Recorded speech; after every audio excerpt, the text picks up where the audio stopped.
কিছু মাদ্রাসাত আলেম নামে জালেম কিছু কুলাঙ্কারা বাচ্চা আছে, তাদের কারণে আজকে আলেম সমাজগুলোর ধ্বংস। অবশ্যই ভিডিওটি দেখবেন, শেয়ার করবেন।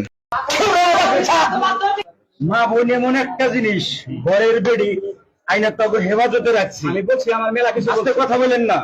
বাইরে আমরা স্কুল কলেজে বর্তমানে সমস্যা বিদায় আমরা এই জিনিসটা করছি কি, মাদ্রাসায় রাখছি মানুষের জানমাল হেফাজত।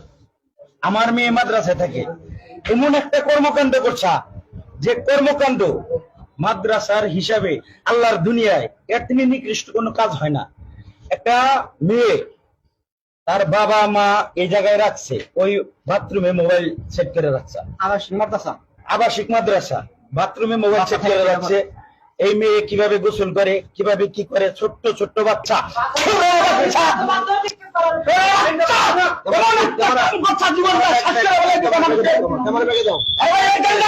আলেম নামে জানোয়ারটাকে কি করার দরকার অবশ্যই আপনি কমেন্ট করে জানাবেন। ভিডিওটি শেয়ার করে প্রশাসন পর্যন্ত পৌঁছাবের দায়িত্ব আপনার।